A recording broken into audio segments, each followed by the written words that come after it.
God has certainly been good to each and every one of us, and it's such a privilege and a pleasure to come to you with this interview of a lady that I admire and I have learned to love dearly.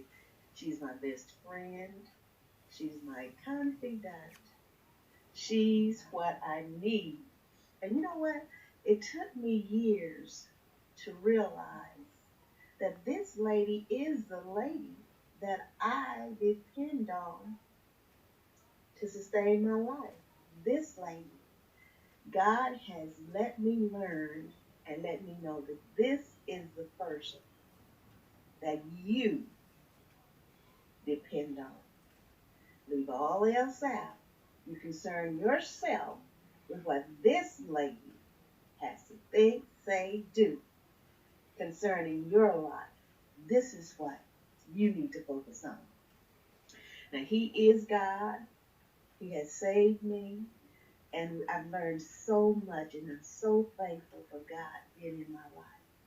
But then in times as you grow up and you're taught and it's insinuated to you that you put everybody else before yourself and you always come last. And not saying that you don't think about people, that you don't help people, that you don't pray for people, and that you don't consider others. That's not it.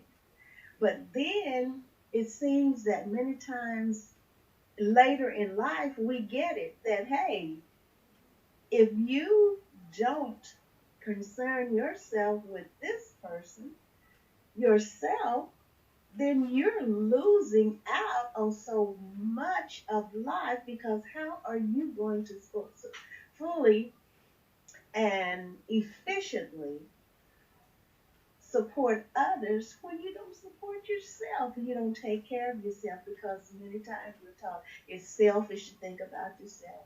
It's selfish, but if we don't take care of us, then we can't do any good for anybody else, not to the point where it can really help somebody else. So we have to remember that we have to be our best friend, we have to be our confidant, we have to be our mentor by the grace of God. And you have to learn these things and learn that you take care of you. You take care of you. And then you can spread whatever that love is, that help throughout and give it to somebody else. But you don't possess it inside of you, then what do you have to give to someone else? Love yourself. Love yourself first, and then all that needs to spread out beyond you, it will go and it will naturally flow because it's in you. And people can't help but feel that love and that concern that's flowing from you. Always be positive about yourself. Don't be ashamed or inhibited, apprehensive about taking care of you and knowing who you are. Know you. Know you. Know you. I love you. Mhm. What day of the week do you know? What was it night? Was it day when you were born? Can you tell us something about that?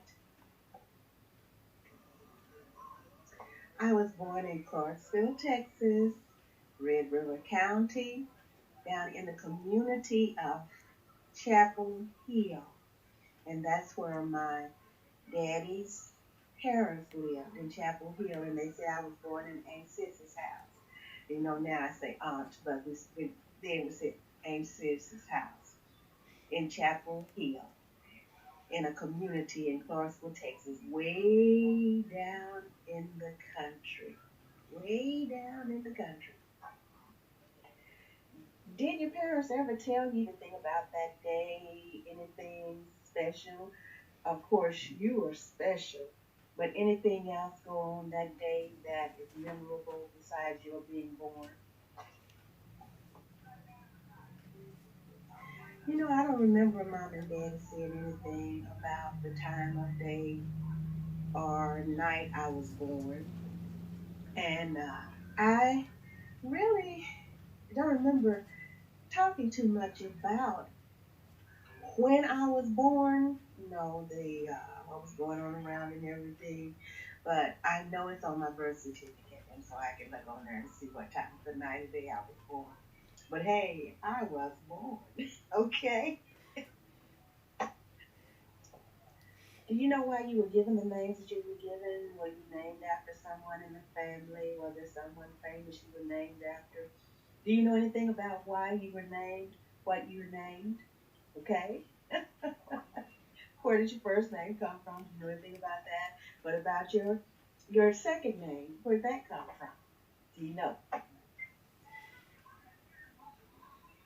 I'm sure that mom and daddy had a reason for naming me what they named me. My first name is Shirley. My middle name is May. Shirley May. So I really don't remember if I'm named after a specific person, but I know that mom and dad had a reason. How many siblings do you or do you have? Either or. There are six of us left now. Danny and Louis have gone on. As a matter of fact, Louis transitioned in 2018, and Danny transitioned. It was, I guess, probably about 2006. I want to say. I think it was around that time when he transitioned, and both of them had heart attacks. Mama died of heart. His daddy died. He had a heart attack too. So that one, especially on mama's side of the family, or on daddy's side of the family too. But there's six of us left now. And there's Michael and Barbara, my two brothers, and then my three sisters. That who is Maretha. Many of you know her as Maretha. There's Natalie and Clee Esther. And then there's me. All right, so there's six of us left now. Six of us. What kind of neighborhood did you grow up in? Tell me a little bit about your neighborhood. I remember that I think when I was born, it's first Bubba, then me. And I remember, I guess we must have lived with Grandma and Papa. I'm not sure when Mom and Daddy got married when they had Bubba and me. I haven't asked Bubba, but I remember us moving to Denison. And we moved to Denison, Texas, and we moved to Three Tower Lane. And before us was a Louise who lived down in the circle down in Tower Lane.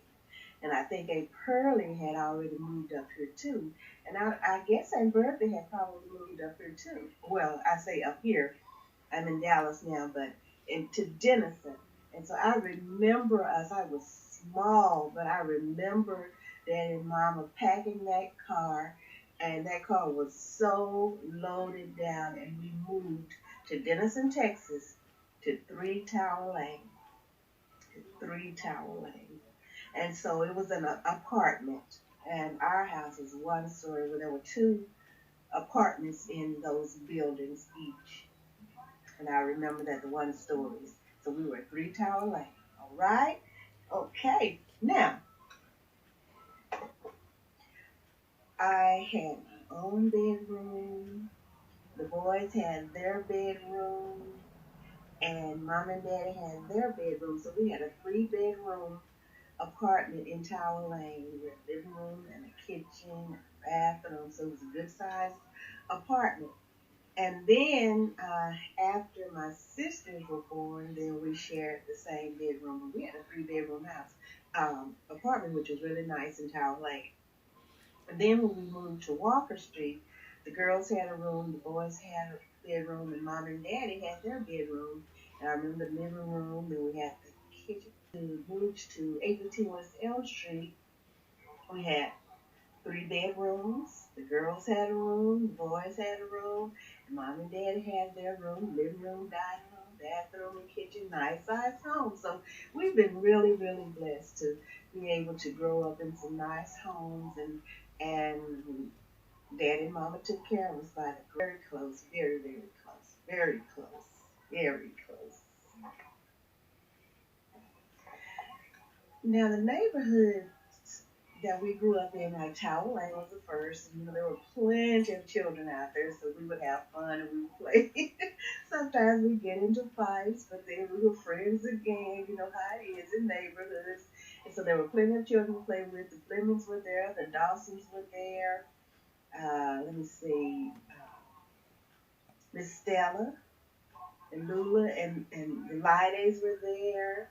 The Bryants were there, Miss Wilma Jean and Mr. Andrew, they were there. Gosh, there were so many families out there. I remember Miss Ford and her girls, and down in the other block, I know that Glenda Faye and Barbara and them lived down in the circle, down in Miami Louise.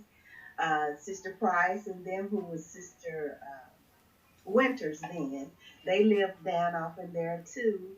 Oh, and I think, let's see, uh, yeah. And so those are the families that I can name right now that live down off in Tower Lane. But it was a nice, clean place. It was always kept nice in Tower Lane. And we behind our places, we there's woods back out from there, and we could play in the woods, or there was a hill that goes down into the woods. But I don't think if I ever went in those woods, it might have been one time, but not any more than that. Okay, but we did have a good childhood with growing up in Tower Lane. That was a good day. After Tower Lane, we moved to 717 West Walker Street. I remember that so well because it was right next door to Mr. McDonald's funeral home, and then right up the street from Antioch Baptist Church. I remember that. We moved to 717 West Walker Street when we left Tower Lane.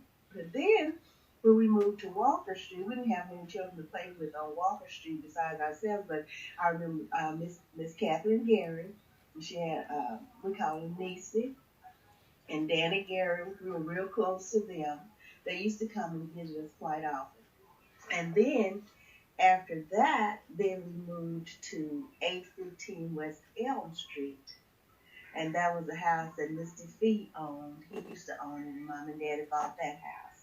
So that's where we grew up, and that's where I graduated from high school. As a matter of fact, when I graduated, I was married, but I'll get into that, okay? But I grew up at 717 West Walker. Those were my junior high years. No, no, no, no. My, I think I might have been going into junior high. I'm not even sure. But then I know that the rest of my years in school, except for the second half year in 70, I grew up in at 815 West Elm Street in Denison, Texas. I remember that. And then when we moved to Elm Street, the Hogans, we moved next door to the Hogans. And then eventually the Camerons moved there. And the Woods were down on the end. Mr. and Mrs. Woods and Miss Ornella and them, they were down. And the Griffiths were down on the end across from the Woods. Then up in the next block, in the 900 block, there was Beverly O'Neill, who is dehorning now, and then Yvonne and her mom and dad, they moved from Sherman. They were in the 900 block. And I'm trying to think. Oh yes, and Booney was in the 900 block. The McGills were in the 900 block also. Then the Galbraiths were over in the 800 block across from us in the 800 block. The Joneses were right across from the 815 address. And then Mr. and Mrs. Alexander were on the corner of the 800 block. Oh, yes. And then the Andersons were over across the avenue. The Andersons were. Wow, I'm remembering all of that now. Oh, wow. So we had good neighborhoods. So that was the 815 neighborhood right there, the last one I talked about. So we had some good neighborhoods. Our neighborhoods we kept up. We kept our places and mom and dad in them, and all the other families kept the places up. So we grew up in nice neighborhoods. We did. I say they were nice neighborhoods. They really were nice neighborhoods. We had a good life. Okay? Talk about your parents. Were they happily married? What are your memories about your parents? Just let us know something about your life and your parents.